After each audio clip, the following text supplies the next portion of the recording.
Merci d'avoir cliqué. Donc juste après cette petite vidéo. Donc si tu as cliqué, c'est que tu souhaites démarrer dans l'immobilier. Tu souhaites en savoir plus. Écoute, je suis là pour tout expliquer. Je vais t'énumérer ça en 13 étapes. Pourquoi j'ai pris un petit peu donc sur ces 1h30 là que je vais t'offrir, je vais te parler un petit peu de tout ce qui va se passer en immobilier, comment faire pour vraiment ne pas se tromper, vraiment aller de l'avant, voilà, éviter des erreurs. Voilà, on peut faire tous des erreurs, les erreurs peuvent coûter très très cher, donc je suis là pour vraiment t'expliquer tout ça. Donc, dans ce premier point, on va parler donc de l'immobilier en général. Qu'est-ce que c'est que l'immobilier en général? Vous pouvez acheter, vous pouvez acheter des terrains, vous pouvez acheter des appartements, vous pouvez acheter des immeubles, des garages, des parkings. Donc dans tout ça, il y aura bien sûr à exploiter derrière une fiscalité pour vraiment optimiser tous ces biens que vous pouvez acheter. Et il y a aussi les biens en défiscalisation. Alors, j'en parle vite fait, c'est le bien par exemple si vous voulez vraiment juste réduire au niveau de vos impôts, vous avez plein de lois qui existent comme la loi Pinel. Voilà, moi ça ne m'intéresse pas du tout. Pourquoi? Parce qu'on est là pour être rentier, pour vivre des rentes que les locataires vont nous payer, ou autrement faire de l'achat-revente. Donc voilà, donc l'immobilier en général, c'est toute cette partie. Vous pouvez faire l'immobilier avec votre résidence principale. Donc comme je vous ai parlé du terrain, vous pouvez acheter des terrains, les revendre pour faire plusieurs maisons. Vous pouvez faire de la promotion aussi dessus pour revendre à des gros promoteurs. Vous pouvez après faire, tout dépend des budgets, un appartement. Donc si vous voulez acheter un appartement, le mettre en location, l'acheter, acheter un bien pourri, quoi, pas se cacher au niveau des mots, ce bien vraiment pourri pour le rénover et le revendre. Attention, derrière il peut y avoir des requalifications en marchand de biens. Donc voilà, vous pouvez le faire, souvent il y en a qui le font avec leur résidence principale, acheter, revendre au fur et à mesure pour faire grossir son patrimoine, pour faire après des coûts beaucoup plus gros. Donc vous avez aussi la possibilité donc, de marchand de biens, je le fais moi-même, je le fais en non seul, en association avec des partenaires pour pouvoir aller plus vite, pour pouvoir aller sur des affaires beaucoup plus grosses.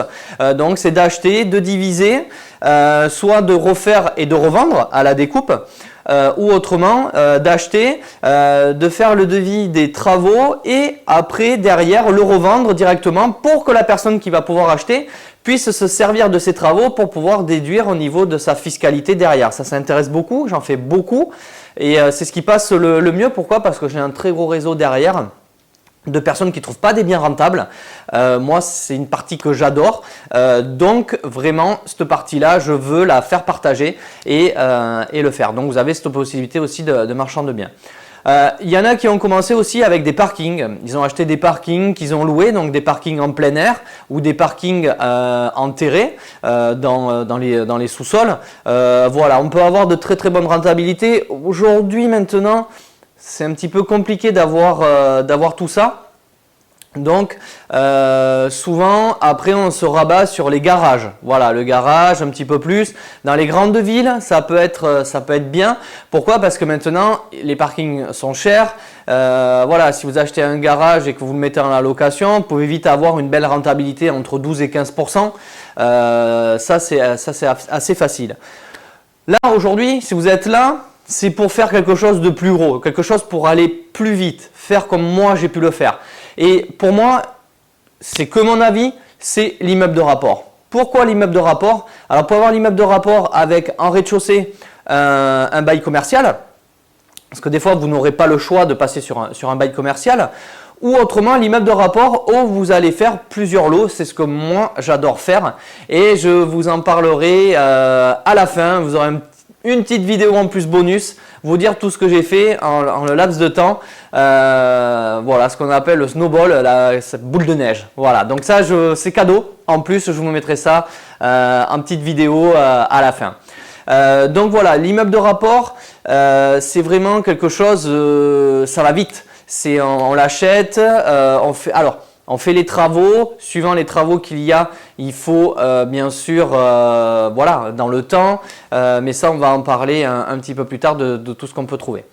Donc voilà, donc dans cette première partie, c'est vraiment le terrain, les appartements, garage, parking, la défiscalisation, mais bon, on met à la poubelle, marchand de biens et donc l'immeuble de rapport. Donc voilà ce que vous pouvez avoir en général, en gros, en immobilier. La promotion, je n'en fais pas. Je préfère vendre et quelqu'un s'en occupe. Voilà, je ne suis pas spécialisé là-dedans, donc je n'en parlerai pas. Donc voilà. Mais écoutez, ça c'était le premier point. Eh bien, on va passer au deuxième. Alors, dans ce deuxième paragraphe, on va dire, quelque chose de très très important, moi j'appelle ça, donc tout le monde l'appelle comme ça, c'est le mindset. Tout est là-dedans. Je peux vous dire que l'immobilier, 95%, c'est dans votre tête. J'ai pris beaucoup de formations, j'ai acheté beaucoup de formations en ligne, pas moins de 5 formations en ligne, dont une qui était sur le mindset. Un que j'ai suivi, je suis allé le voir en séminaire plusieurs jours.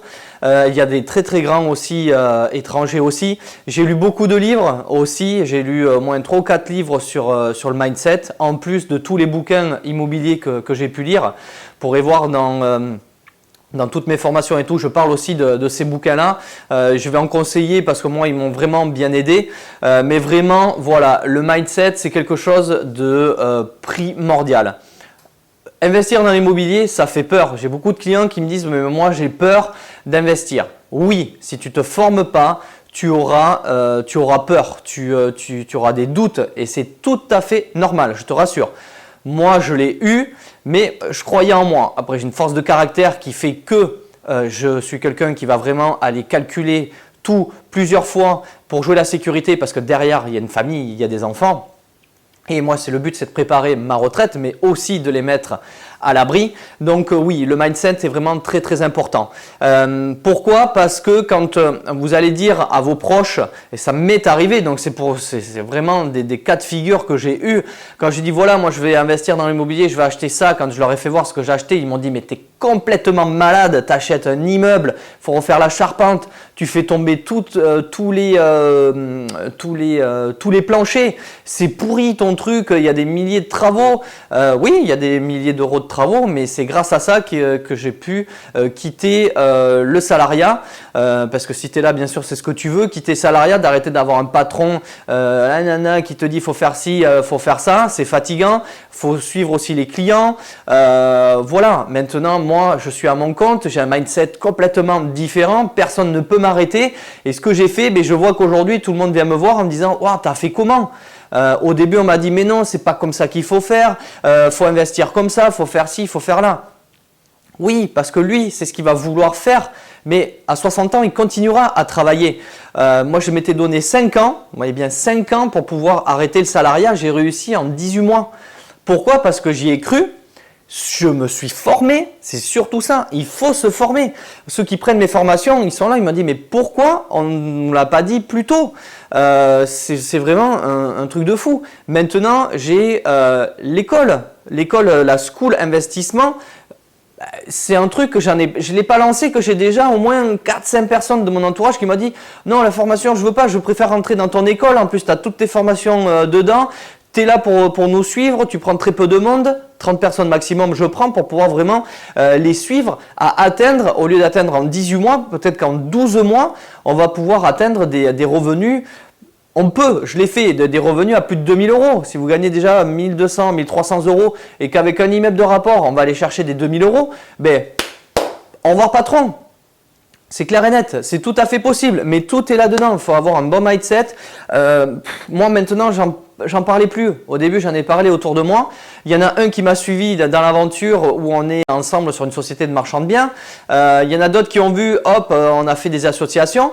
Mais c'est hyper important le mindset, faut pas écouter les autres. Moi je suis allé dans beaucoup de séminaires, du coup moi j'ai créé mon propre séminaire, ça je vous en parlerai plus tard, ça va sortir. Vraiment un séminaire sur 2 jours, pas sur une journée, parce que c'est là qu'on peut travailler le mindset, qu'on va pouvoir rencontrer des personnes, on va pouvoir échanger. J'ai beaucoup échangé et ça m'a apporté énormément, j'ai appris plein d'astuces, des bonnes astuces qui fait que clac, c'est ça qui nous fait exploser.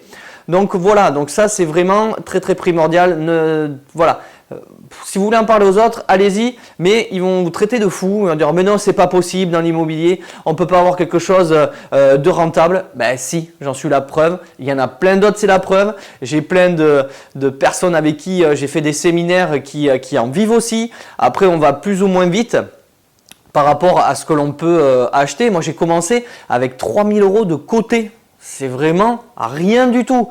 Mais maintenant, c'est sûr que j'aurai les connaissances que j'ai aujourd'hui, que j'aurais eu au début. J'aurais même pu économiser plus dès le début parce que il y a des petites astuces qu'on ne sait pas, qu'on apprend. Je suis encore en train de lire des livres. J'apprends des choses. Je me forme tout le temps pour pouvoir le redonner dans l'école et puis dans mes formations pour avoir quelque chose à vous apporter. Donc voilà, le mindset est vraiment super important. Il faut vraiment pas le négliger, vraiment, parce que vous aurez des doutes et dire ah voilà super j'achète un truc. Si vous achetez un truc à 50-60 000 €, ouais ça va aller, c'est petite mensualité, mais quand vous allez commencer à acheter des trucs, moi le premier j'étais à 375 000 € avec 300 000 €, plus de 300 000 € de travaux, 330 exactement. Je peux vous dire que là, au début on se dit bon on y va, c'est le truc, il y a de beaux chiffres, surtout qu'à la fin j'ai explosé, j'ai presque doublé mon cash flow. Donc le cash flow c'est une fois qu'on a tout payé, ce qui nous reste.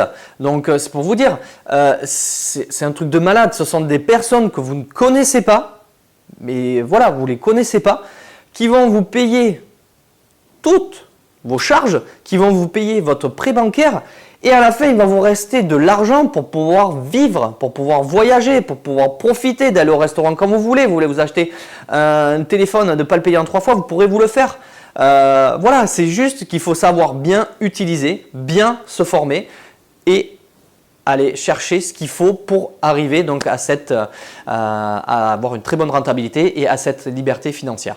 Donc voilà, le mindset, il y a des bouquins qui existent, allez-y si vous voulez des formations. En plus, vous les déduisez, toutes les formations. Les miennes, vous pouvez les déduire parce qu'on est sur de l'immobilier. Donc moi, toutes les formations que j'ai prises, j'ai pu tout déduire, mais ça, si on ne vous le dit pas, si on ne vous met pas la bonne fiscalité, qu'on verra plus tard, vous ne pouvez pas le savoir. Donc voilà, le mindset, super, super important. Et écoutez, on va passer au 3e point. Allez, je vous dis à de suite. Alors, dans ce 3e point, on va vous parler, du moins je vais vous parler. Je dis on parce que j'ai ma fille de 14 ans qui se forme dans l'immobilier, donc voilà, bientôt 15 ans.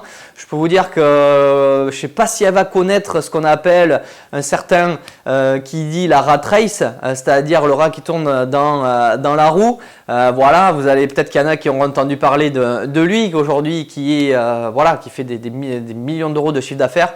Peut-être qu'elle ne rentrera pas là-dedans. Mais pour pouvoir ne pas rentrer là-dedans, pour pouvoir y arriver, il faut, donc dans ce 3e point, il faut, c'est le point que j'adore, c'est la recherche du bien rentable. Tout le monde me dit, mais tu fais comment pour trouver des trucs rentables? Je n'y arrive pas. Alors là, je peux vous dire que là, c'est le plus gros du boulot. Pourquoi? Parce que sur le bien rentable, il va y avoir de la négociation. Donc si vous n'aimez pas négocier, ça va être compliqué. Mais c'est possible, vous pouvez le faire sans négocier parce que j'ai eu des biens où j'ai pu négocier un tout petit peu, ça je vous en parlerai à la fin comme je vous ai dit. Mais vraiment, il faut négocier ce bien, il faut le trouver. Moi, je cherche que des biens en Aquitaine. Je vous explique un petit peu comment je fais, tout est dans mes formations. Je vais sur des moteurs de recherche de sites et je vais sur plusieurs sites. Et j'essaie de trouver les biens qui, des fois, vont être sur un site et vont être sur un autre site. Et grâce à ça, grâce à l'adresse, je vais pouvoir savoir, avec le biais d'un logiciel, savoir comment, du moins depuis combien de temps c'est à la vente. Pourquoi? Parce que sur le site, on va le nommer Le Bon Coin. Le problème qu'il y a, c'est que les annonces professionnelles remontent, les particuliers beaucoup moins. Ceux qui ne veulent pas payer vont mettre 3 photos et ne vont pas remonter. Moi, sur des particuliers, quand je clique recherche particulier, je commence toujours par la dernière page, les plus longs. Pourquoi? Parce que c'est des biens qui vont être plus facilement négociables pour moi. Mais après, quand j'arrive à remettre sur d'autres sites, j'ai vu des biens qui étaient en vente depuis 6 mois, 1 an, qui avaient chuté au niveau du prix. Ça, j'ai pu le voir. Vous n'allez pas le voir, vous n'allez pas le savoir et vous ne connaissez pas donc ce logiciel qui est gratuit en plus pour pouvoir vraiment aller chercher tout ça. Le bien rentable, déjà, ce qu'il faut, c'est pas l'acheter au prix du marché. Surtout pas. Le bien rentable, il faut des travaux. Il faut que ça soit pourri. Moi, j'ai le slogan, ma fille, elle me l'a dit, plein rendez-vous à l'école, elle dit plus c'est vieux, plus ça sent le pognon. Oui, c'est vrai. On parle d'immeubles, hein. Attention, hein. Voilà, hein. Entre nous, on reste sur l'immobilier. Donc, pourquoi tous mes immeubles sont pourris? Là, des fois, il y en a d'autres qui sont un petit peu moins pourris, il y a moins de travaux. Pourquoi? Parce que plus il y a de travaux, c'est là que vous allez avoir de la négo, que vous allez avoir de la rentabilité. Et par exemple, sur mon premier bien, pendant 10 ans, je ne paie pas d'impôt sur mes loyers et c'est un bien qui me rapporte entre 3 300 et 3 500 euros par mois. Oui, je dis environ. Pourquoi? Parce que à l'intérieur, j'exploite avec des choses différentes. Ça, on y reviendra après c'est sur la prochaine vidéo au niveau de la fiscalité. Donc voilà, ce bien rentable, il faut vraiment le trouver. Vous allez le chercher, ça ne va pas tomber comme ça. Non. Moi, j'y arrive. Je sais que entre 1 heure et 2 heures de recherche, je vais pouvoir trouver 3-4 biens rentables qui vont cracher. Quand je parle d'un bien rentable, je ne parle pas d'un bien qui va vous rapporter 50 euros de cash flow sur un appartement. Moi, ce n'est pas ce que je vise. Sur un appartement, moi, il faut qu'il crache net minimum. Ça, c'est moi qui le veux, c'est 250 euros. C'est vraiment au plus bas. Et après, tout dépend. Si vous investissez 500 000 euros, je suis désolé, vous ne pouvez pas avoir un cash flow de 1000 euros. Vous voyez ce que vous empruntez, 500 000 pour 1000. Voilà, il y en a qui ils font des trucs, qui disent ouais, j'ai 30 euros de cash flow. Mais on s'en fout, si tu es rentier, c'est pas ça qu'il faut. Il faut chercher plus haut. Tu laisses passer ce bien, tu vas en trouver un autre. Voilà, 375 000 euros, j'ai réussi à aller sur du 3003, 3005, c'est extraordinaire. C'est une super rentabilité. Pourquoi? Parce que j'ai mis tout ce qu'il faut en face. Donc voilà. Donc là, dans cette recherche, donc vous avez les recherches rentables, donc vous pouvez avoir sur les parkings, comme je vous ai dit, sur les immeubles, sur les appartements. Pourquoi j'aime pas les appartements? Pourquoi? Parce qu'il y a une copropriété. Je préfère faire mon immeuble et créer la copropriété. Pourquoi? Parce qu'il va falloir savoir est-ce qu'il y a eu des choses qui ont été votées, est-ce qu'il va y avoir des travaux, est-ce que c'est prévu dedans ou pas, est-ce que ça a été payé ou pas. Des fois, il y a l'eau, l'électricité, le chauffage dedans. Vraiment bien se renseigner, avoir tous les chiffres pour pouvoir tout poser sur papier et bien calculer sa rentabilité. Surtout, ne calculez pas votre rentabilité en brut. S'il vous plaît, ne faites pas cette erreur. Il y en a qui l'ont fait. Il y en a au début qui allaient me le faire, qui m'ont dit « Oh super, j'ai 14% de rentabilité brute ». Ouais, et quand on a calculé le net à la fin, il n'était plus qu'à 6. Je dis « Mais comment ça se fait ?» Ben, je dis « Ouais, mais tu as oublié de calculer ça, la taxe foncière, il y a ça à rajouter, ça tu l'as pas calculé. » Ah oui, mince. Je dis « Ouais, ben reprends bien la vidéo, tu regardes. » Donc voilà, donc il n'a pas perdu l'immeuble. Ce qu'il a fait, c'est que il est allé un peu plus négocier, il a plus fait attention et on est retombé sur une rentabilité à pratiquement 9,5, qui est quand même pas mal. Voilà. Moi, en dessous de 8 net, j'y vais pas. Ou si je suis déjà à 8 net qui n'est pas négocié, je vais aller négocier pour aller me chercher après du 10, 12 qui est tout à fait possible. Et si on exploite après sur d'autres choses, on y reviendra, j'ai une vidéo là-dessus qui va suivre. Vous allez voir comment faire exploser vos rentabilités.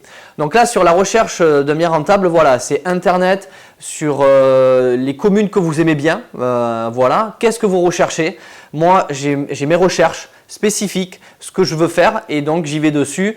Et après, voilà, j'ai mon cadre de recherche. Vous amusez pas à taper par exemple, entre tel prix, tant de mètres carrés, tout. Voilà, il faut vraiment vous fixer sur un truc par rapport à votre budget, calculer à peu près votre budget ou vous voyez avec la banque pour vraiment aller plus vite au lieu d'avoir 10 pages. Si vous avez 10 pages, ça va vous prendre la tête sur un bien comme ça. Moi, quand je fais mes calculs par ville, quand je cherche bien rentable, j'ai une page, même pas une page et demie pour vraiment bien chercher. Donc voilà, le bien rentable, il existe, il y en a eu avant, il y en a aujourd'hui et il y en aura encore dans le futur, je peux vous garantir. Il suffit juste de bien chercher, d'un petit peu fouiner. Moi, j'aime bien aller sur du particulier, j'aime bien aller aussi, mais quand je n'ai pas le choix, quand je suis trop loin, sur du professionnel. J'aime bien récupérer donc tous les éléments. Pourquoi ils vendent? Est-ce que des fois ça peut être un décès, ça peut être un divorce, il y a trop de travaux, c'est une succession. Voilà. Quand on est sur des choses comme ça, c'est là qu'on va pouvoir bien négocier le bien derrière. Voilà, et bien écoutez, on était à la partie 3, et maintenant on va passer à la partie 4.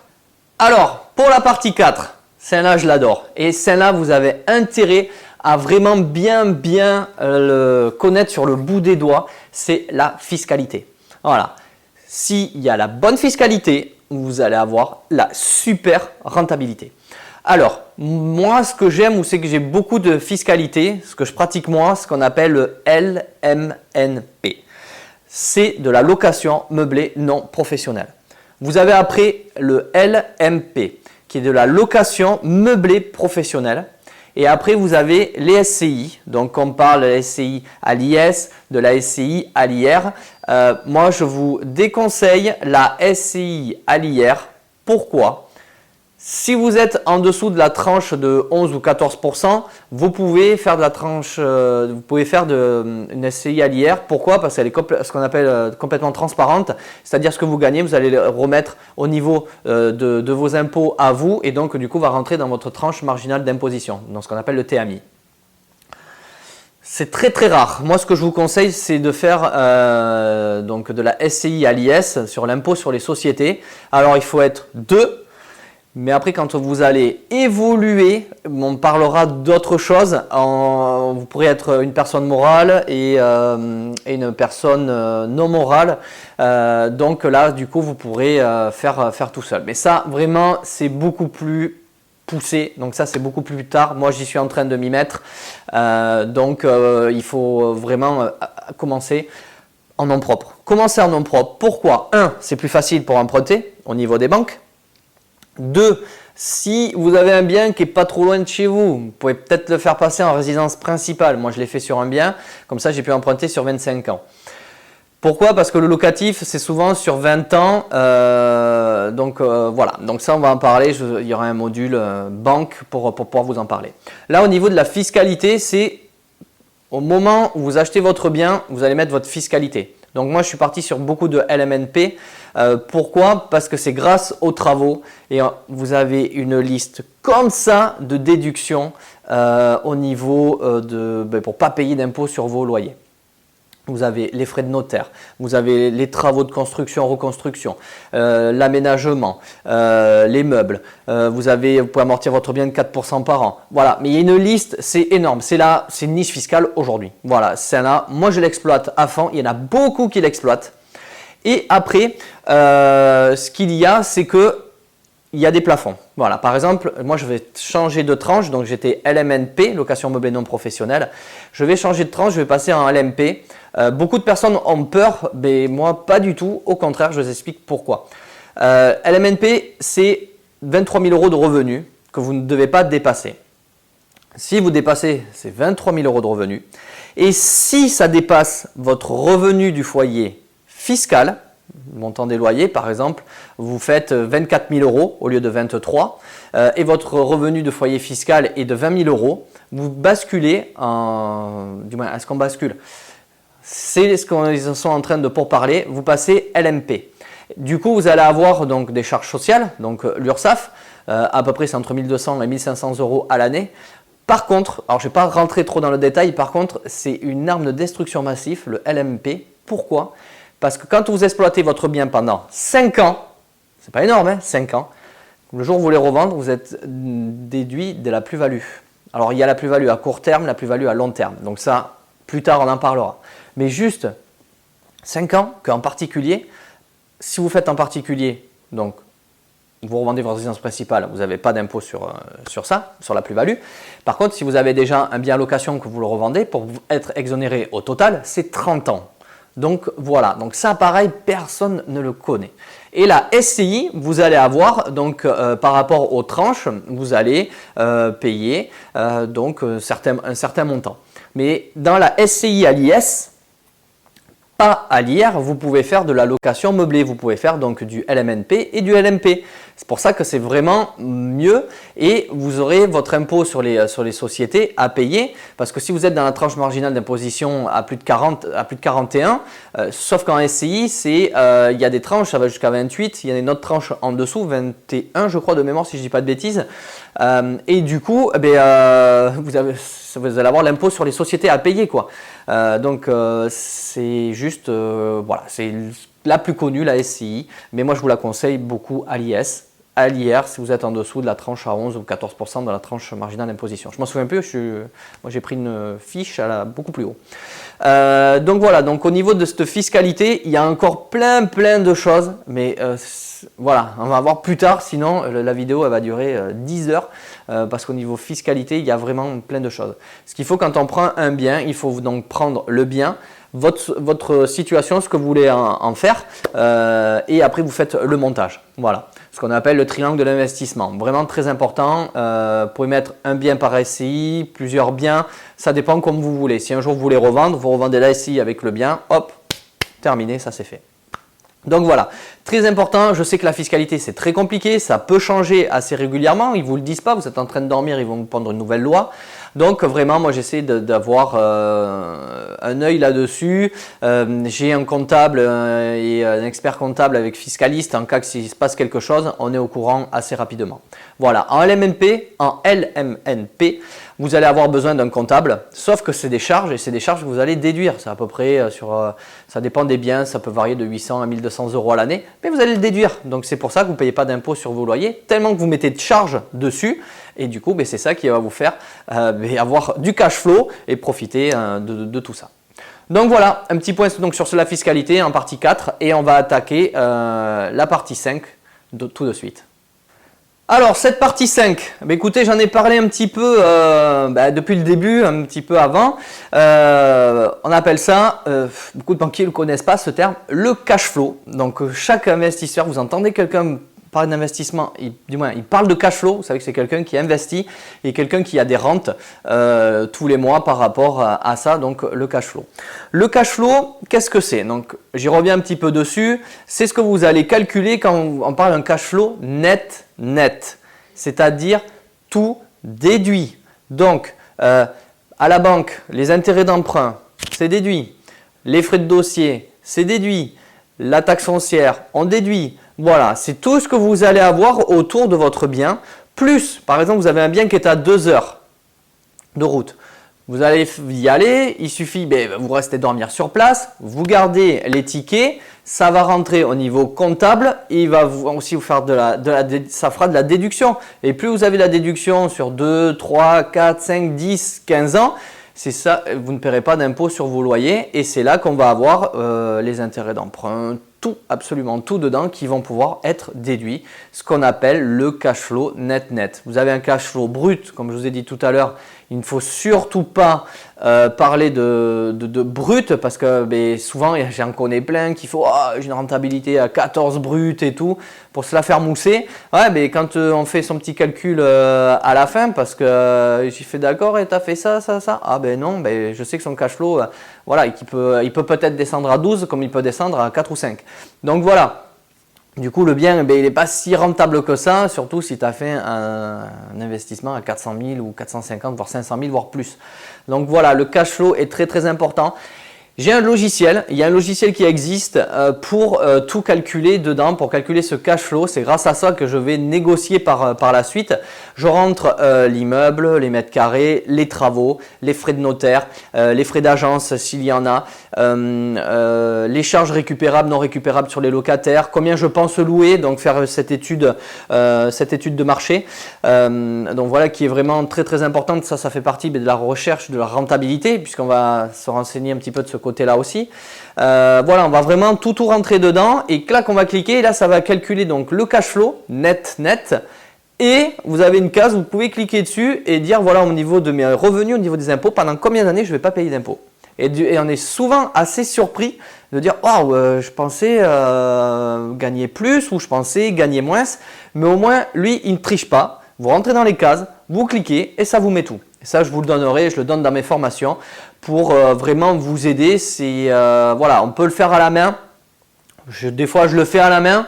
Je sais que des fois au niveau de ma rentabilité je vais perdre un tout petit peu parce qu'on est plus toujours sur du brut. Le net je préfère le passer sur le logiciel à l'ordi et quand je le passe voilà, je me trompe très peu.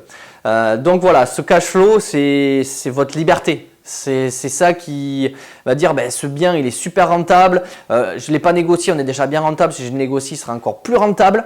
Donc il faut vraiment être très pointilleux là-dessus parce que si vous vous loupez sur votre cash flow, vous allez le présenter à la banque. Et ça, on va en parler plus tard, vous allez voir. S'il n'y a pas de banque, et bien derrière, sauf si vous avez vraiment du cash sur les comptes à ne pas savoir quoi en faire, mais on va voir ça par la suite. Et bien écoutez, pour le cash flow, c'est fini. On va passer à l'étape B6. Allez, je vous dis à de suite. Alors, partie 6, celle-là, elle est super importante. Elle est là, c'est la plus dure à gérer, mais elle est très importante parce que c'est grâce à ça, c'est les travaux. Voilà, les travaux, comme je vous ai dit, plus c'est vieux, plus il y a de travaux, plus on va repousser le nombre d'années où on paiera d'impôts sur ses loyers. Donc, les travaux sont super importants. Ça va faire peur à beaucoup de personnes. Alors, soit vous êtes à l'aise, c'est pas loin de chez vous, vous dites voilà, je vais prendre un artisan à chaque fois, je vais prendre le carreleur, le plaquiste, le plombier, l'électricien, le charpentier, voilà, et je vais pouvoir les gérer. Vous avez soit cette partie-là, donc c'est vous qui allez les suivre.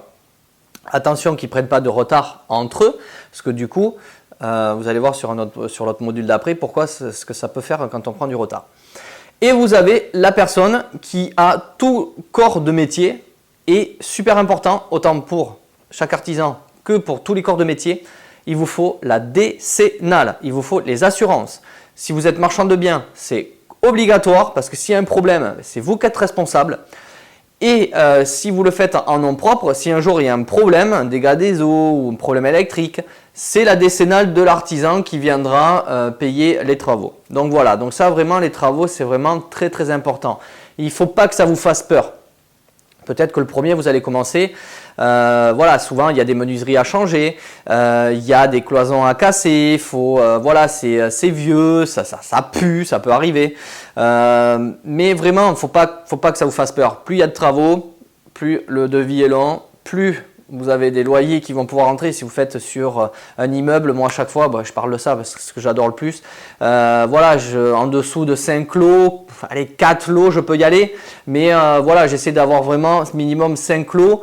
Voilà, si je l'ai bien négocié, qu'il n'est pas très cher, que je peux mettre plein de travaux, je vais le faire.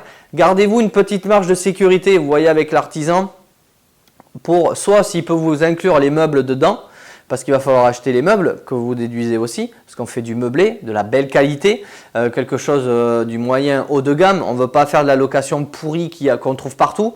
Moi, tout ce que je loue, c'est plus cher que le prix du marché, mais par contre, je suis nickel. Donc du coup, quand c'est nickel, les gens, ils réservent. Je mets soit 2 heures sur le bon coin, c'est loué, ou à la deuxième visite. Pour le moment, tout ce que j'ai mis, j'ai même des réservations, alors qu'il y a encore les travaux. Les gens sont venus. Pourquoi? Parce qu'il n'y en avait pas. Quand ils ont vu les photos de ce que je réalise, ils sont super contents.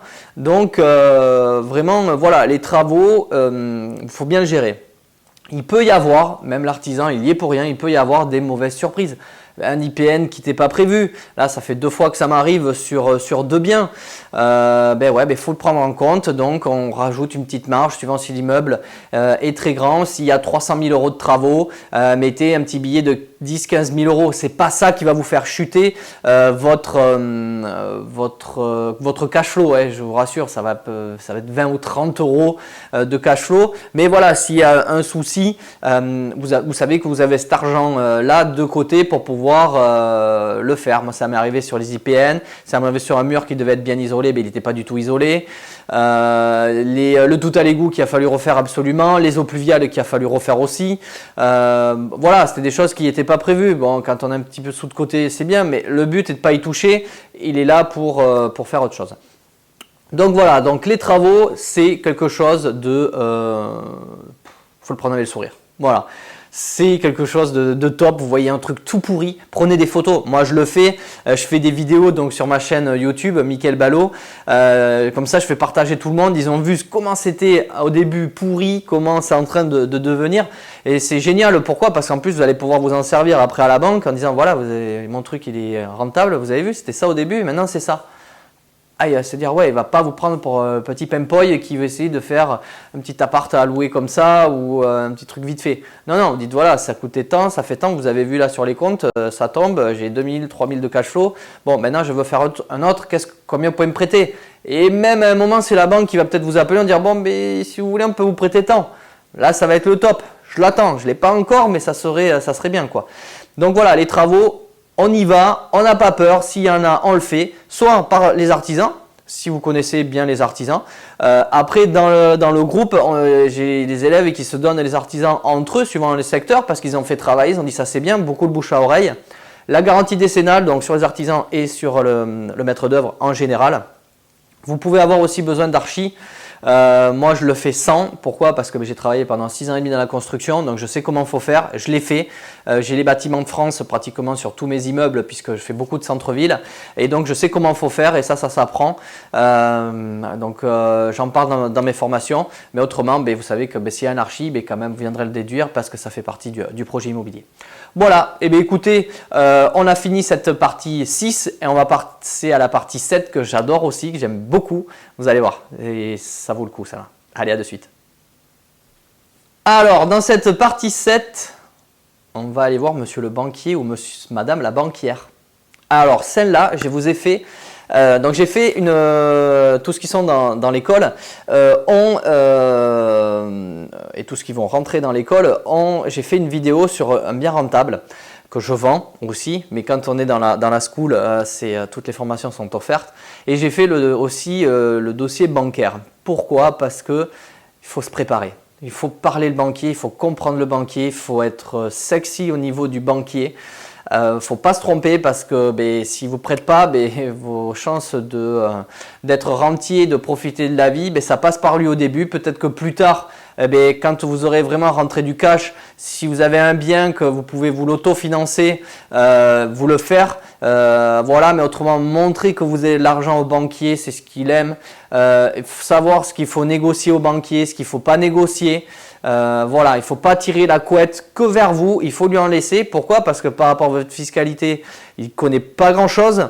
Et il y a des choses que lui, il a besoin pour manger, sauf que vous vous en fichez, vous allez les déduire. Moi, la première fois, quand j'ai donné ma fiche, il m'a demandé, mais vous travaillez dans la banque? Je lui ai dit, ah non, pas du tout. Je lui ai fait, moi, je fais de l'investissement, donc voilà, je vous présente le dossier.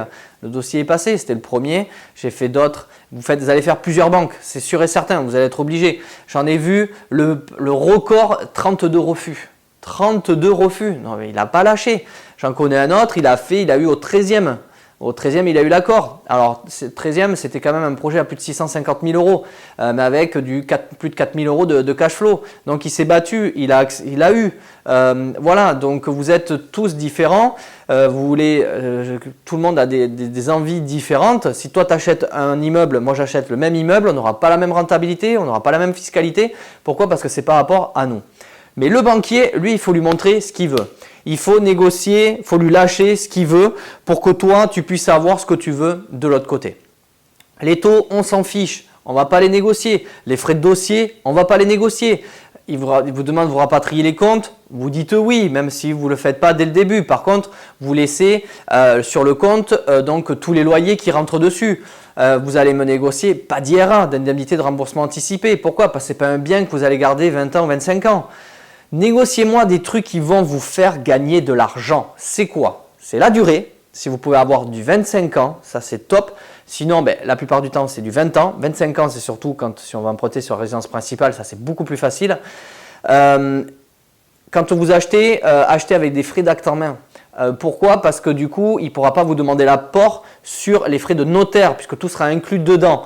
Parce qu'il va y avoir l'hypothèque ou la caution, ça vous aurez les frais là. Si vous pouvez avoir un prêt à 110%, moi je n'ai pas réussi à avoir du 110%. Pourquoi? Parce qu'après ça dépend des secteurs. Il y en a d'autres, des copains qui ont réussi à avoir du 110% sur 25 ans, donc ça c'est top. Moins vous vous en donnez de votre apport, mieux c'est pour vous. Par contre, négociez-moi quand vous avez des travaux, s'il vous plaît, le différé total. Il s'en fiche complètement. Par contre, vous, si vous estimez qu'il y a 4 mois de travaux et que vous avez jusqu'à 36 mois, j'ai vu de différé total, donc c'est énorme sur 3 ans.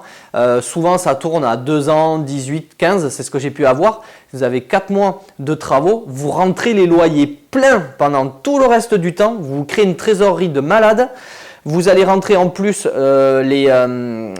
on fait du LMNP, c'est des bails de 1 an avec 2 mois de caution. Ce n'est pas 1 mois, c'est 2 mois. Donc ça, c'est un avantage de ce côté-là. Vous rentrez une trésorerie de malade. Il suffit que vous ayez 20 000 euros de loyer par an sur 2 ans. Vous allez rentrer peut-être 25 26 000 euros de cash au minimum sur les comptes. Donc derrière, quand vous allez revoir la banque, vous arrivez avec tant. Ah ouais, il va se dire ouais quand même. Donc voilà, ça c'est des choses qu'il faut bien négocier. Qu'est-ce qu'il faut? Bon, la PNO, vous prenez la PNO chez eux, c'est pas excessivement cher et vous la déduisez. Donc c'est quand vous avez, moi j'ai mon immeuble, j'assure toute la structure et ceux qui sont à l'intérieur assurent donc l'intérieur, donc les locataires. Mais voilà, le banquier, il faut amener un dossier propre et faut pas, ce qu'il faut surtout pas, c'est qu'il manque des pièces. Pourquoi? Parce que lui, il va avoir ça de dossier sur son bureau, il va le poser d'un côté, il va faire les autres dossiers. Tu arrives avec ton dossier, tu as déjà fait les copies, donc c'est pour ça que dans la formation, il y a tout, dans l'école, il y a tout. Tu poses tout. Moi, il m'a dit, bon, ben, voilà ce qu'il me faut comme pièce. J'ai sorti mon dossier, ah ben, j'ai plus qu'à faire les copies. Non, c'est fait. Tu lui fais son boulot, tu calcules les 70% des loyers. Tu lui expliques, tu lui écris que sur 70% des loyers, déjà couvre, mais plus que le prêt. Et en plus, tu as du cash flow derrière. Et ça, il ne le voit pas souvent. Donc ça, c'est vraiment hyper important d'être super sexy. Tu t'habilles bien. Tu n'as pas en tongs chaussettes, vraiment. Voilà, homme ou femme d'affaires, surtout pour voilà, faire la très très bonne impression. Si tu veux derrière pouvoir enchaîner, donc ça c'est super important. Si tu veux voilà, lui ramener de l'argent pour lui parce qu'il va gagner, peut-être qu'après il te fera ouvrir une petite assurance vie. Tu dis ben oui, hop, tu ouvres une petite assurance vie. Ou si tu as de l'argent à rapatrier, tu lui dis ok, ben, je veux bien vous rapatrier de l'argent. On peut pousser sur le différé ou des choses comme ça. Voilà, il faut le faire gentiment, il ne faut pas lui rentrer dedans. Parce que sans lui, eh ben, tu n'auras pas ta liberté financière. Donc voilà, après tu peux mettre en concurrence avec d'autres banques si tu as des dossiers qui passent dans plusieurs banques. Voilà, mais le taux, ça ne sert à rien. Moi je lui ai dit, il me dit au début, ben, on est à 1,90 au niveau du taux. Je lui ai fait, ben, pour me mettre 2, je m'en fous. Et là, il était étonné quoi. Quand tu connais ton sujet de A à Z, quand il te parle et que tu comprends et qu'il voit que tu comprends, il adore ça. Voilà. J'ai des personnes de la banque, directeurs de banque, qui travaillent en banque. Je peux vous dire que quand j'ai fait ma vidéo sur ça, il y a tout dedans, tout ce qu'il faut négocier, tout ce qu'il ne faut pas négocier pour vraiment aller plus loin. Donc voilà, la banque est très importante et il faut vraiment voilà, de ne pas avoir peur d'y aller, d'en faire plusieurs. Alors, on parle du courtier. Vous pouvez passer par un courtier si vous voulez, s'il n'a pas de frais, mais moi je préfère aller amener mon dossier. Je l'ai fait passer une fois par un courtier qui c'était loin, il a trouvé en plus à côté de chez moi. Tous les autres j'ai fait moi-même, ça se passe beaucoup plus facilement. On a cet échange que l'on veut avoir avec le banquier. Donc voilà, vous pouvez passer par un courtier, mais moi ce n'est pas ma préférence. Je connais mon dossier par cœur, j'y vais, je présente tout. Voilà. Et on a parlé un peu de tout quoi, sur la banque, quelque chose qui est très important. Et bien la session 7 est finie, on va attaquer la session 8. Allez, à de suite. Alors dans cette partie 8, on va parler, alors on a tout fait, la banque c'est bon, les travaux c'est parti, on y va, on est bien. Et bien là, il va falloir mettre à louer maintenant. La mise en location. Comment je vais faire? Qu'est-ce que je vais est-ce que je m'en occupe moi? Est-ce que je m'en occupe pas moi? Voilà. Moi, pour le moment, je m'occupe des biens que j'ai juste aux alentours. Pour le moment, c'est pas très très loin. Au pire, c'est 1 heure de route. Mais après, je vais tout déléguer à une conciergerie ou à quelqu'un qui est auto-entrepreneur, de choses comme ça. Surtout pour la partie, alors soit c'est pour la partie locatif des LMNP ou LMP, encore ça c'est pas trop grave, vous pouvez le gérer. Par contre, moi je fais du Airbnb, voilà, j'ai mis la boîte à clés, il y a l'entrée, après il faut faire le ménage, voilà, il y a tout ça à gérer. Donc il y a la mise en location. Donc il y a plusieurs chose de mise en location. La location nue, que je ne pratique absolument pas. Parce que le problème qu'il y a, c'est des bails de 3 ans. S'ils ne te payent pas, tu lances une procédure. Si la procédure ne va pas au bout, du moins la procédure, le temps que ça arrive, vous allez être en hiver. Là, l'hiver va dire « Ah ben non, on ne peut pas mettre les gens dehors. » Sur le MNP, s'ils ne payent pas, on a le droit de le sortir. Donc, la location nue, je n'en fais pas. Donc la location LMNP, la location LMP, le Airbnb et la colocation. Voilà, c'est ce que je pratique le plus et ce qui moi me fait gagner beaucoup de cash flow. Donc voilà, est-ce que cette location, on s'en occupe ou est-ce qu'on ne s'en occupe pas? Est-ce qu'on va être tranquille ou est-ce qu'on on veut tout gérer? Au bout d'un moment, le but quand tu es rentier, c'est de tout déléguer. Voilà, c'est une grosse partie que moi j'ai du mal. Je suis en train de le faire. Je vais le faire de plus en plus. Pourquoi? Parce que moi je vais vous proposer, donc dans l'école, en plus je vais leur proposer, je vais ouvrir moi-même une conciergerie où je vais pouvoir m'en occuper. Vous dites, ah ouais, mais je vais payer, mais vous en fichez, on va le déduire. Comme d'habitude. Voilà. Donc, et en plus, vous allez le déduire et vous allez dire, voilà, par exemple, sur mon Airbnb, c'est 50 € de frais de ménage. Voilà, il y en a peut-être pour 2 heures. Peut-être que vous n'allez pas payer 50 € quelqu'un 2 heures, 25 € de l'heure, c'est énorme. Donc, peut-être qu'à la fin, ça vous coûtera peut-être que 30 € et vous allez peut-être gagner encore 20 € de plus dessus. Voilà, moi, c'est ce que je suis en train de mettre en place. Et je ferai la conciergerie, j'irai chercher et je vais vous l'amener. Voilà, suivant les secteurs où vous êtes, je parle beaucoup du secteur sur l'Aquitaine, mais après ça peut être plus loin, une fois qu'on est bien, comme ça, tout va pouvoir se faire directement, soit avec une boîte à clés et quelqu'un qui viendra vous faire soit le check-in ou le check-out, c'est possible, le linge, le nettoyage, voilà, donc ça c'est tout à fait possible. Donc la mise en location, moi je fais mes pubs sur Le Bon Coin. Tout le monde y va. Voilà, vous mettez. Alors moi je l'ai fait en tant que professionnel, c'est pas pareil parce que j'ai vu qu'en le faisant en particulier, bon, vous mettez 3 photos, voilà. Quand j'ai mis les pubs en professionnel, j'ai pas eu la même clientèle. Ça s'est loué plus facilement, je sais pas, voilà, parce qu'il y a il y a écrit professionnel, les gens se sentent plus en sécurité de ce côté-là, je sais pas, mais voilà, je l'ai fait passer en professionnel, oui, je paye mon annonce, mais on s'en fout, on le déduit encore. Donc voilà, donc ça c'est une possibilité. Est-ce que je veux le faire? Est-ce que je veux pas le faire? Est-ce que je veux être tranquille? Il suffit que vous fassiez du Airbnb tout l'été, sauf que vous êtes, voilà, moi je New York, Miami, Bali, vous partez, mais voilà, vous voulez que s'il y a un problème, qu'il y ait quelqu'un sur place pour pouvoir le gérer. Moi c'est ce que je fais maintenant, je vais le faire, j'y viens, je suis en train de déléguer un petit peu de cette partie-là. Mais voilà, la mise en location, faut pas en avoir peur. Vous allez pouvoir choisir vos locataires. Vous allez demander les documents qu'il faut. C'est vous qui allez faire visiter. Donc pour les locataires qui sont à l'année, voilà, c'est beaucoup plus simple. Moi, j'aime bien avoir une vue. Moi, j'aime bien le feeling. Est-ce que ça passe bien ou pas? Est-ce que c'est quelqu'un qui va être sérieux? Est-ce que c'est un jeune qui démarre dans la vie? Voilà. Donc sur ce côté-là, il faut vraiment vous poser les bonnes questions, savoir est-ce que je gère ou est-ce que je ne gère pas. Voilà, et bien c'est fini pour session 8. Allez, je vous dis à de suite. Alors, dans cette 9e partie, je vais vous parler donc de la revente et de l'arbitrage. Parce qu'à un moment, vous allez y passer. Moi, j'y passe déjà. Pourquoi? Parce que sur le premier bien que j'ai fait en construction, j'ai failli faire une bêtise, j'ai failli faire une loi Pinel, donc ça allait me bloquer au moins pendant 9 ans. J'aurais pu rien faire, j'aurais été de ma poche, Voilà. Donc l'arbitrage sera très très important parce qu'à un moment au niveau des banques, vous serez peut-être capé, vous ne pourrez plus emprunter dans une, donc peut-être vous allez aller dans l'autre, donc en nom propre. Après vous ne pourrez plus faire de nom propre, donc peut-être qu'il va falloir aller faire de la SCI, donc s'associer si vous voulez avec quelqu'un ou pas, du moins 2, 3, 4 personnes, c'est comme vous voulez. Moi j'aime bien faire un truc à 2, 3 maximum, pas plus, après ça c'est mon avis, mais il y aura un arbitrage donc de revente souvent, ou la revente quand vous êtes en marchand de biens.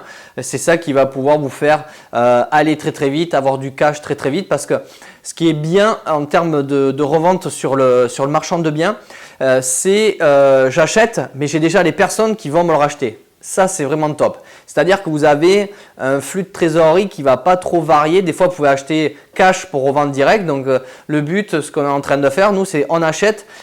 J'essaie de mettre le plus long avec possibilité de prêt bancaire puisque sur un prêt bancaire, en marchand de biens, on est sur un compte négatif. Ce n'est pas du tout comme un prêt personnel. Et le but, c'est-à-dire qu'on signe le matin l'achat et on signe l'après-midi la revente. Voilà, ça, c'est vraiment top. Et c'est ce que je fais, j'ai trouvé un bien, j'ai mon gain dessus que moi je dois avoir et que la banque aussi m'oblige. 2 heures après, je l'avais revendu. Donc voilà, donc ça c'est vraiment top. Ce qu'on appelle voilà, la revente marchand de biens très rapidement. Pourquoi? Parce que j'ai donné donc tous les devis et du coup la personne voilà, a son cash flow. Moi je le calcule en plus, et dans l'école je leur amène tout. Il y en a même des personnes qui n'ont pas le temps d'avoir des formations. Donc qu'est-ce que je fais? Je trouve l'immeuble, je fais les travaux, voilà, tac tac tac, je me le revends de temps, bim, je t'amène le truc, voilà, tu as cet immeuble à tel endroit. Tu auras minimum, puisque je pars toujours sur du meublé, je ne calcule pas de la coloc ou du Airbnb. Donc ça, c'est du plus pour la personne. Voilà, et bien écoute, là, tu as 1500 ou 1600 euros de cash flow par mois. Ça t'intéresse? Allez, boum, il faut emprunter tant, tu vas à ta banque. Voilà le bébé, il est pour toi. Moi, j'adore le faire, je le fais. Et vraiment, du coup, moi, j'y gagne et eux, ils y gagnent aussi. Parce qu'ils n'ont pas le temps. Il y en a qui travaillent, voilà, et dans l'école, il y en a qui travaillent, qui veulent plus ou moins pas arrêter de bosser. Ça, après, on en reparlera dans quelques temps. Je peux vous dire qu'au début, tu te dis « Ah non, je vais continuer un petit peu mon boulot, je suis bien, j'ai un patron cool ». Ouais, mais au bout d'un moment, tu te dis, quand tu vois que ça rentre et qu'il faut que tu te lèves tous les matins, tu fais oh, c'est bon, allez, j'ai plus besoin de mon patron, je peux arrêter, je peux faire autre chose, peut-être me lancer un business, en auto-entrepreneur ou des choses comme ça, parce que j'ai envie de le faire. Moi, c'est ce que je fais. Voilà, les formations, j'avais pas prévu de faire une école, marchand de biens, j'avais pas pensé au début. Au début, c'était de remplacer mon salaire, et voilà, et c'est allé très très vite. Donc voilà, hop, on revient donc sur la revente ou l'arbitrage. Ça, vous allez être obligé d'y passer. Ça, c'est clair et net. Vous ne pouvez pas tout garder pour vous, c'est pas possible. Et du coup, c'est là que vous allez avoir un levier bancaire derrière parce que vous allez revendre. Your banquier, vous avez vu, j'ai exploité, j'ai gagné temps, et là je le revends. Boum, j'ai ça. Aujourd'hui, j'ai 200 000 sur les comptes. Bon, écoutez, je n'ai pas envie d'acheter un truc à 400 000. Par contre, est-ce que je peux aller viser un bien à 1 million qui me fera peut-être gagner derrière 1 million de plus, le double ou des choses comme ça? C'est tout à fait possible. Donc voilà, donc l'arbitrage, la revente, il faut y penser que dès le début que vous l'achetez. Quand vous l'achetez, dire attention, dans tant de temps, j'ai calculé pendant 10 ans, par exemple mon immeuble pendant 10 ans, je ne paie pas d'impôt sur mes loyers, sauf que je me suis gardé toute la façade que je ne rénove pas dès le début, je le ferai plus tard vers 8-9 ans. Qu'est-ce qu'il va y avoir? La façade, et allez, on va remettre un coup de peinture, on va remettre des petits travaux, pam, peut-être pendant 3-4 ans de plus, je ne paierai pas. Donc voilà, est-ce que dans l'immeuble, je mets un compteur général, je fais des sous-compteurs, des choses comme ça, ou est-ce que je mets, comme j'ai fait sur l'autre maison, un compteur individuel chacun, comme ça, hop, on fait passer le géomètre, on redivise. Voilà, et puis par exemple sur votre immeuble, vous avez besoin d'un peu de cash. Waouh, allez tiens, celui-là, bam, je fais ma copro, allez, je revends cet appartement-là, clac, ça va vous amener de l'apport, du cash pour faire un autre projet beaucoup plus gros. Donc voilà, donc ça l'arbitrage et la revente, pensez-y dès que vous commencez à faire votre bien dans la recherche de biens rentables. Dire voilà, par contre ça se revend combien? Vous regardez, vous voyez votre immeuble, ah ouais c'est pas mal, je prends un bon billet derrière, donc on y va. Donc voilà, et bien écoutez, pour la partie 9, on l'a fini, on va attaquer la partie 10. Allez, à de suite. Alors, maintenant dans cette partie 10, Mais à un moment, on est obligé d'y passer. Soit ça va arriver au début, c'est possible. Moi, c'est arrivé un petit peu au début. Sinon, ça peut vous arriver après. Moi, j'appelle ça la vitesse supérieure. Voilà, vous allez passer à la vitesse supérieure grâce aux associations. J'ai mis ça en place dans l'école. Pourquoi? Chaque fois que quelqu'un rentre dans l'école, je fais un bilan individuel de son patrimoine, de ce qu'il a, de ce qu'il veut et où il veut aller. Et du coup, comme je n'ai pas beaucoup d'élèves, c'est fait exprès, comme je vous ai dit, je dis, voilà, si un jour vous voulez vous associer, moi je sais qui pourrait être bien avec toi. Est-ce que ça passe? Est-ce que ça match ensemble? De dire, voilà, mais par contre, c'est sûr que s'il y en a un qui a 200 000 sur les comptes et que l'autre il a 5 000 qui veut faire des associations, ça va clasher à un moment. Il faut que les gens soient pratiquement au coude à coude ou vraiment que ça passe vraiment ou que tout soit clair dès le début. Donc les associations sont super importantes. Vous pouvez faire sur un coup des associations.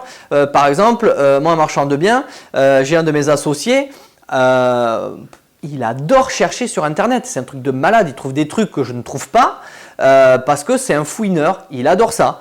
Et moi, j'ai toute l'autre partie. Lui, il n'a pas du tout les travaux, la rentabilité. Il n'est pas du tout là-dedans. Il ne veut pas s'en occuper.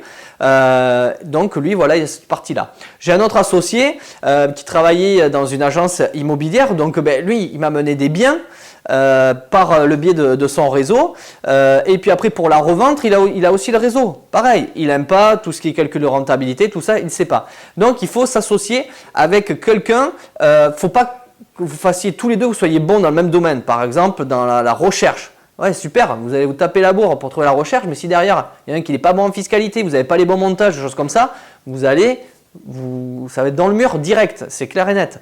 Donc, il faut vraiment vous associer, alors avec 2 ou 3 ou 4 personnes, hein, c'est tout à fait possible, vous faites ce que vous voulez.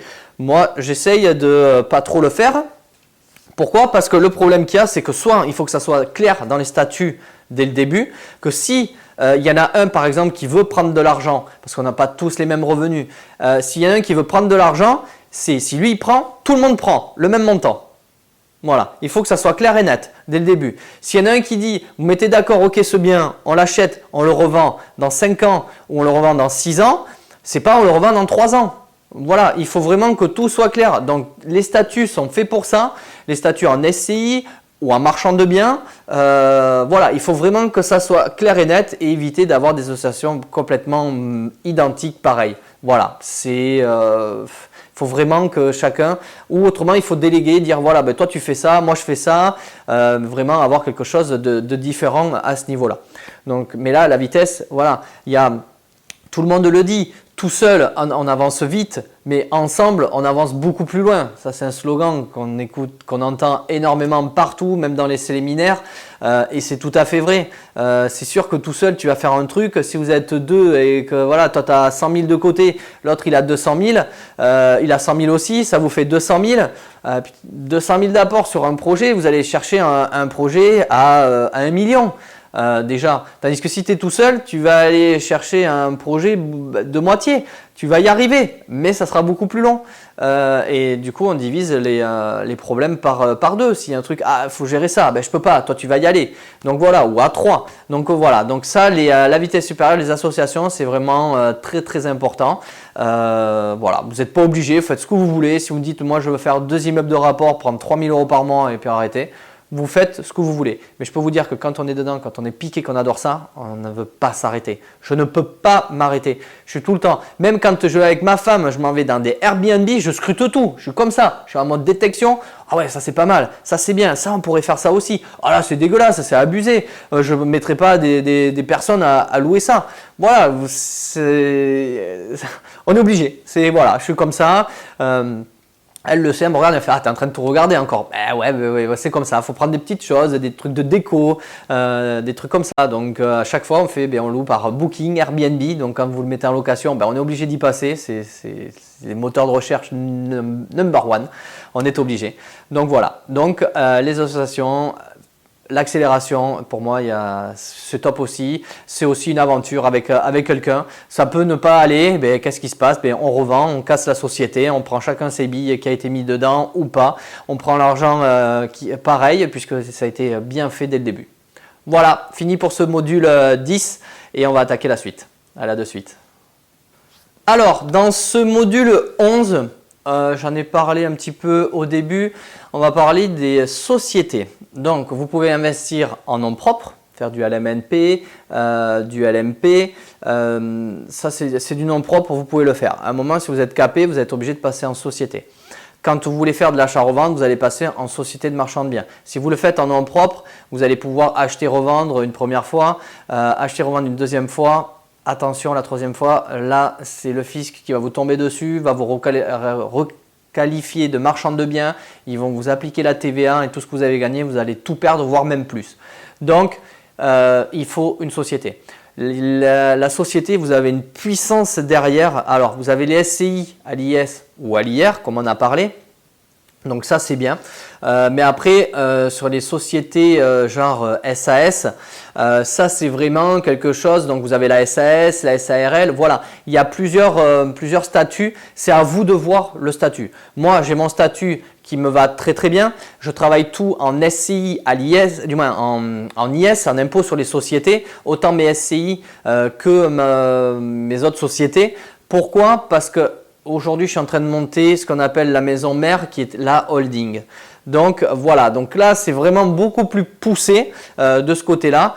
Pourquoi la holding, quand on a plusieurs sociétés, on va pouvoir, c'est ce qu'on appelle la mère-fille avec des détentions de parts. Par exemple, j'ai une SCI où j'ai fait 100 000 de bénéfices, ça c'est top. J'ai une autre SCI où c'est pas top, il faudrait que je mette un peu d'argent dedans. Si on n'a pas une holding au-dessus, donc ça n'a pas une société au-dessus, on va sortir l'argent. Donc on va payer ce qu'on appelle la flat tax de 30%. Vous voulez sortir 10 000, 30%, du coup, vous allez réinjecter 7 000 dans l'autre.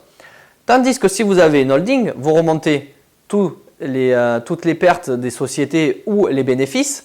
Du coup, c'est elle qui sera imposée, ça ne sera pas les autres. Donc ça, c'est vraiment une puissance énorme parce que du coup, si on fait transiter, c'est 5%. On n'est plus à 30, on passe à 5.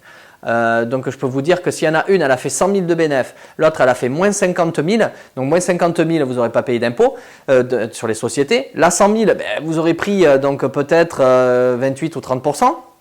Sauf que quand ça remonte, on n'est plus à 100 000, on est à 50 000. Donc du coup, on payera beaucoup moins. Donc voilà, ça, les sociétés, voilà, suivant les montages, ça, voilà, je ne peux pas vous dire qu'il faut monter telle société, telle société. C'est pas possible. On est tous différents. Il faut bien vous renseigner. Vous avez des comptables, des fiscalistes. Vous avez tout ce qu'il faut pour dire, voilà, moi, mon but, je veux faire ça. Donc, qu'est-ce qu'il faut que je mette en face? Et là, tac, vous allez pouvoir tout poser, vous former aussi, puisqu'il y a des formations là-dessus, pour dire, bon, super, je vais partir sur ça. Pourquoi? Parce que c'est bien approprié pour moi. Je perdrai moins d'argent parce que plus tard, je veux faire ça ou plus tard, je veux léguer. Donc, voilà. Donc, les sociétés vont vous faire accélérer.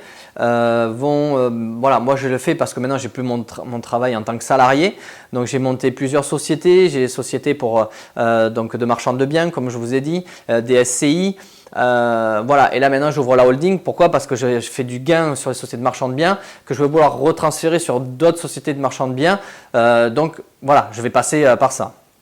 Et après, ce qui est bien sur que les sociétés, vous pouvez faire passer mais plein de choses. Je ne peux pas vous dire, du moins si je peux vous dire. C'est un truc de malade. Tout ce que j'ai besoin pour travailler, tout passe en société. Vous récupérez de la TVA.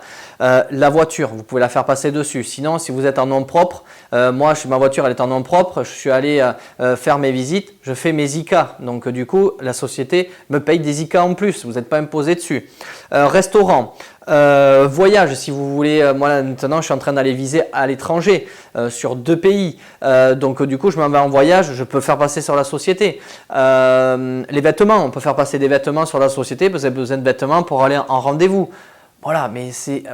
il y a plein de choses. Le téléphone, moi tous mes téléphones passent sur la société. Les ordis, pareil. Voilà, c'est l'appareil photo, tout. Les cannes, tout ce que j'ai besoin pour pouvoir faire mes vidéos, tout ça, je le passe sur la société. Donc vous avez un nombre incalculable. Donc ça c'est vraiment très top. Et après, il y a encore des montages qui existent. Vous pouvez faire plein de choses. C'est juste hallucinant. Mais ça on ne vous le dit pas. Et voilà, si vous ne vous formez pas, si vous ne l'apprenez pas, vous ne le savez pas, vous ne pouvez pas l'exploiter. Et c'est un gros gain que vous n'avez pas derrière. Et donc, c'est dommage. Voilà, c'est vraiment dommage. Donc voilà, donc les sociétés, il ne faut pas s'en priver. Si un jour vous voulez, je sais pas, vous avez le rêve de faire un business, voilà, vous êtes rentier. Ah ben je voudrais bien, je sais pas moi, faire un blog, faire une formation sur de la kiné, faire une formation, voilà, sur quelque chose que vous aimez, sur la mode, sur la coiffure, n'importe quoi. Vous pouvez vous monter une société à côté, voir avec le comptable bien sûr, toujours prendre conseil auprès du comptable, du fiscaliste pour pas se louper. Ils sont là, vous les payez, mais vous le déduisez. Donc il faut vraiment pas s'en priver. Et je peux vous dire que moi je m'en prive pas et c'est vraiment top. Voilà, et bien écoutez, on a fini donc sur cette partie 11. Eh bien, on va faire la partie 12. Je vous ai dit, il y en a quand même 13 en tout, donc on continue. Allez, à de suite. Alors, cette partie 12, ça va être, comment dire, votre meilleur ami. Je pense que ça peut devenir votre meilleur ami. Moi, je vais le voir plus comme médecin, pour vous dire. C'est qui? Ben, le comptable. Voilà, il faut que vous soyez au top. Vos papiers, il faut les gérer au top. Vous achetez un truc avec la société, la carte, tac, le ticket, on range bien. Chaque mois, vous mettez tout dans une pochette, vous imprimez votre relevé de banque, vous mettez tout avec, clac, vous donnez au comptable. Plus c'est bien géré pour lui, il gagnera du temps. Mais ce qu'il y a, c'est que c'est le comptable, c'est lui qui va vous faire économiser beaucoup d'argent aussi.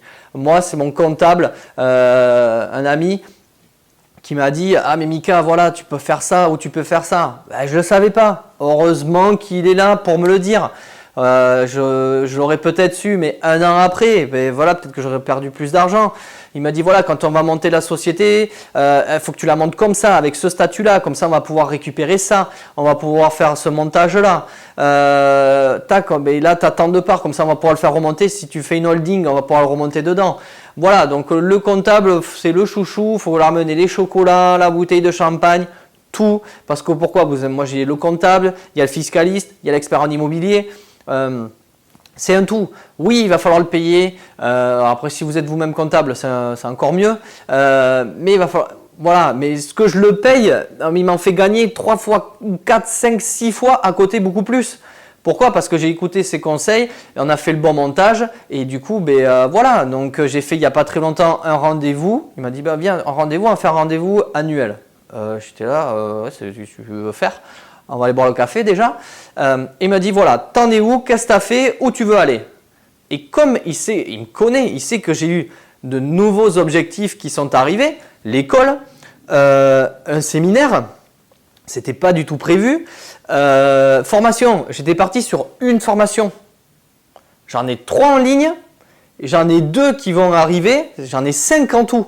Je n'avais pas prévu de faire ces 5 formations.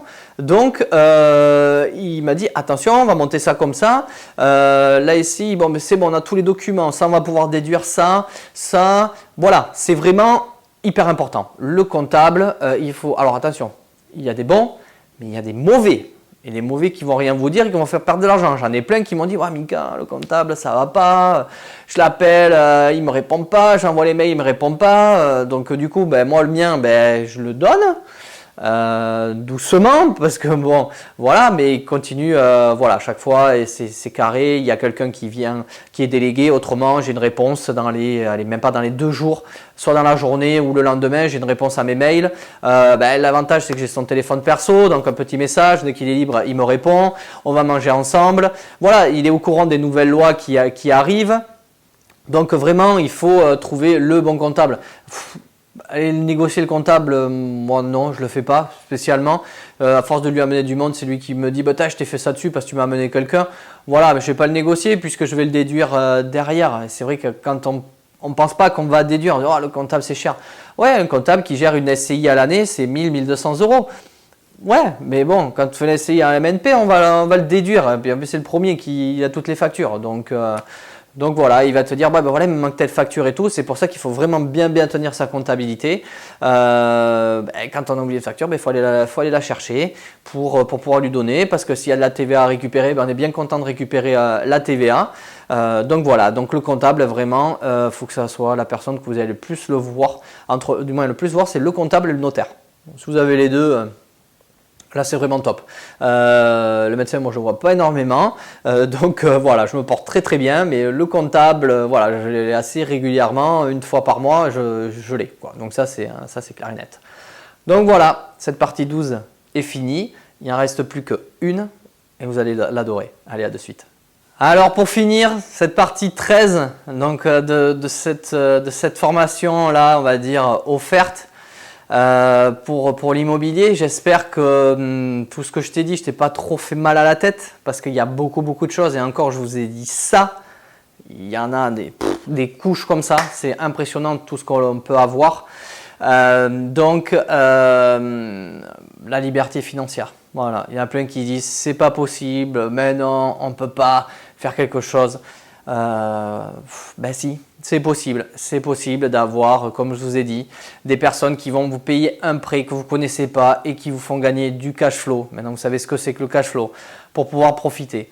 Le kiff, là, vous voyez, on est le 6 du mois. Qu'est-ce que j'ai fait ce matin? J'ai checké les comptes, bam, loyer, bam, loyer, bam, loyer. Et là, hop, prélèvement du prêt, clac, loyer rentré, prélèvement du prêt, loyer rentré, loyer rentré. Après, moi, j'ai pas eu de mauvais locataires. Actuellement, ils payent tous. S'il y a un petit souci, il me dit voilà, j'en ai eu qui m'ont dit bah, j'ai mon argent demain, je vous fais. Voilà, ils vous envoient un message, c'est hyper correct. Voilà, il faut entretenir voilà, avec ces locataires de bons trucs quand il y a quelque chose. De suite, je fais intervenir. Voilà, je connaissais pas, c'est top. Voilà, et ça tombe, bam, bam, ça tombe. Donc oui, c'est tout à fait possible. On vit différemment. Voilà, on vit vraiment différemment, on voyage beaucoup maintenant, on veut se faire plaisir, on ne regarde pas trop. Pour 2019, on a fait pas moins de 5 à 6 voyages, dont les États-Unis, Bali, 2 fois Londres, Lisbonne, Disneyland. Voilà, et là déjà on a attaqué donc pour la fin de l'année, début de l'année, premier de l'an, on a fait New York. Là on s'en va sur Center Park pendant 4 ou 5 jours. À Rome, Bali, tout ça c'est déjà réservé. Il va rester, on voudrait aller faire Barcelone, on va refaire Londres, ça c'est voilà, on adore aller là-bas. Peut-être Dubaï.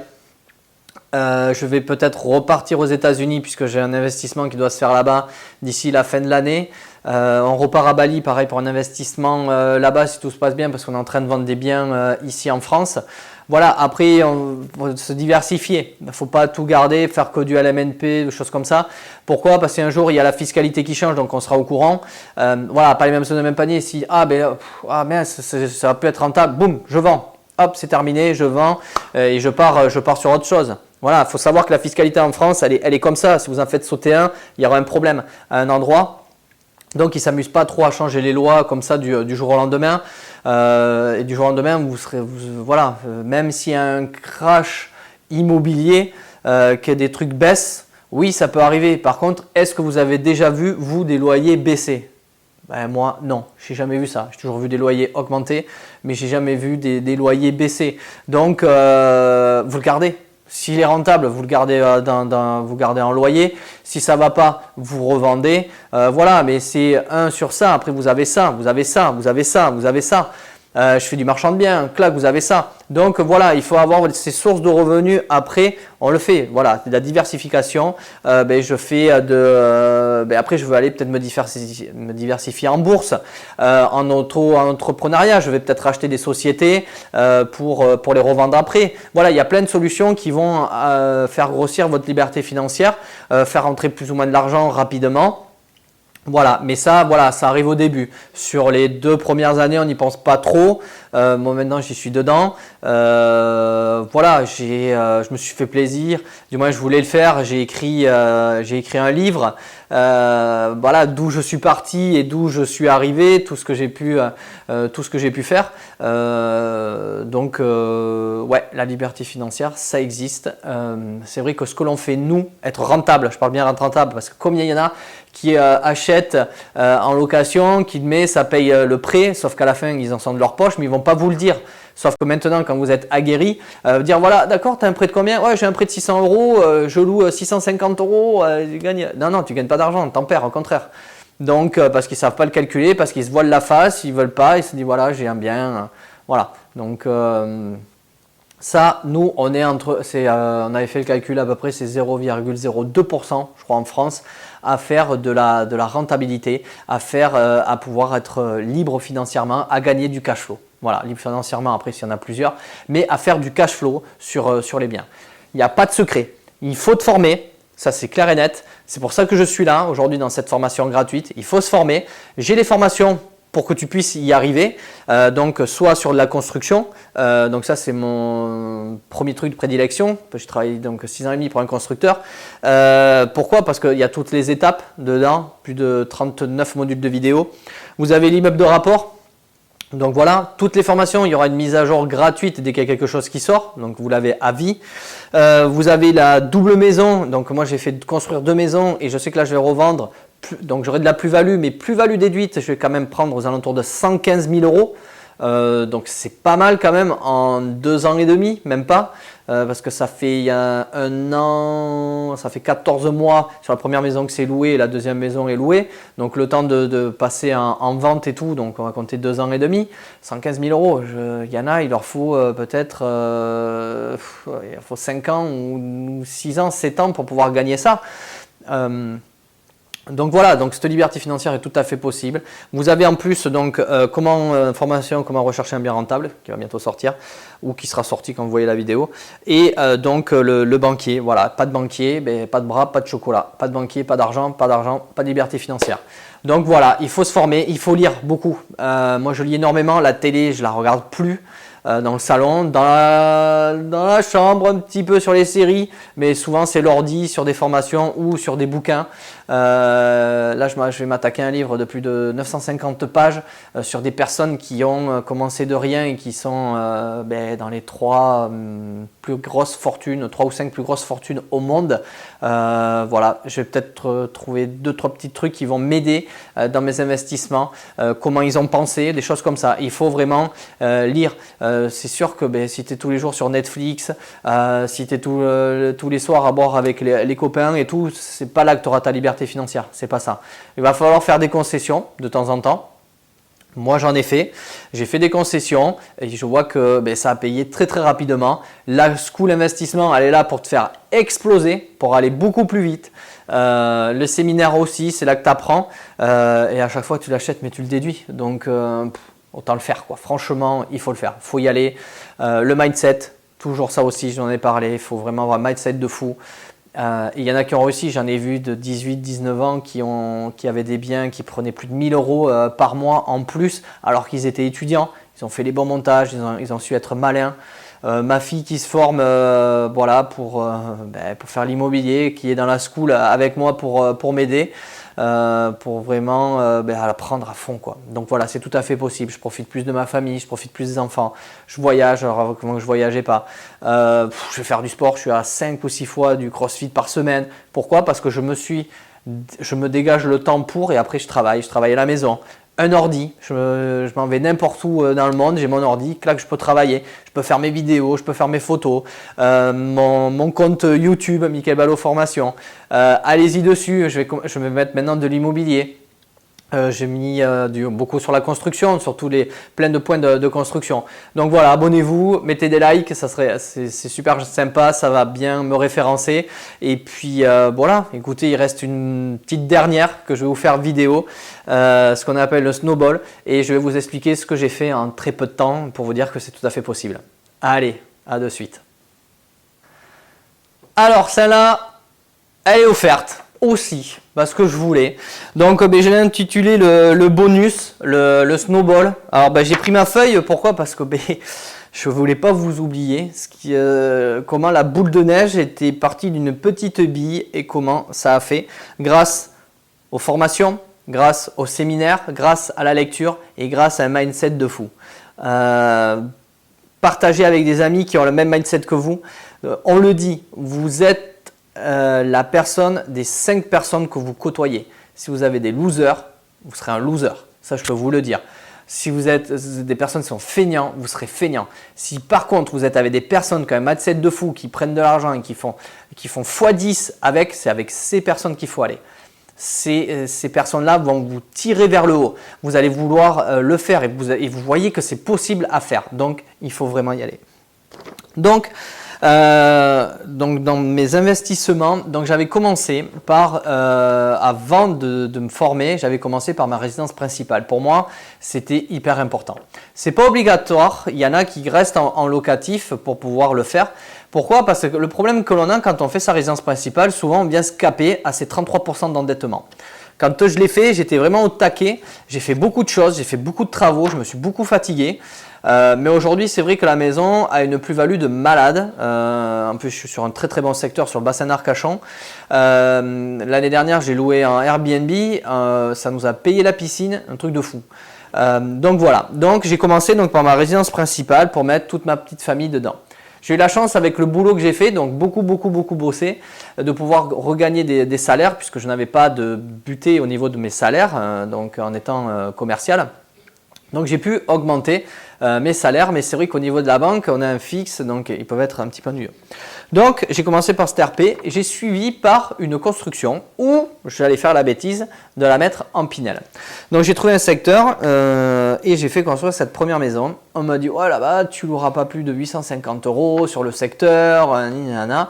Ouais, ok, d'accord, moi j'y croyais pas trop. J'ai vu ce qu'il y avait comme demande, j'ai fait 4 chambres. C'était super important. Je l'ai loué, j'avais même pas fini de faire les sols. Et je loue plus de 1150 € par mois. Donc voilà, sur ce tel-là, je ne gagne pas d'argent dessus. J'ai un petit, je suis à 20-30 € de ma poche. Pourquoi?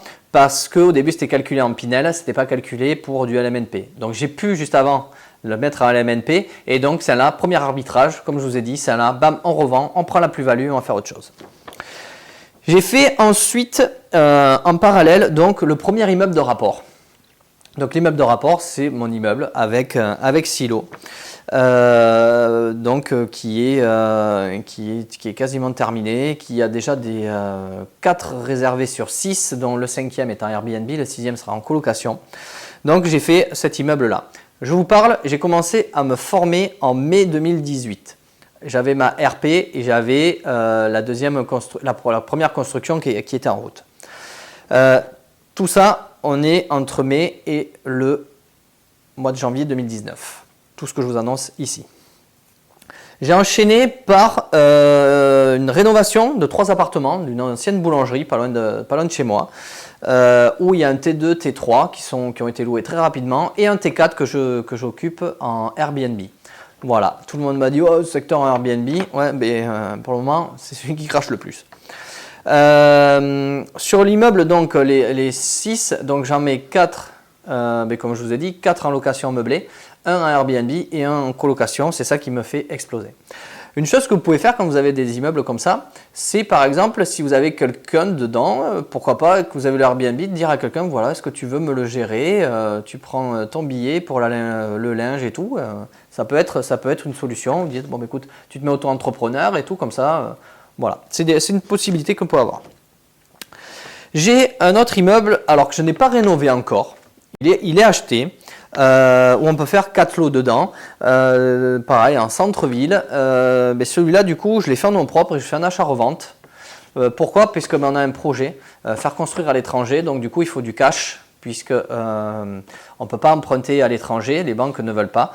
Donc celui-là, on l'achète, on le revend directement, donc ça sera fait. Pour pouvoir continuer, j'ai 3 sociétés de marchand de biens, donc j'en ai une où on a fait déjà un achat et qu'on est en train de revendre avec une plus-value, parce que voilà, la banque, c'est 20% d'apport pour un minimum de 20% de gain, donc c'est ce qu'on fait sur le premier.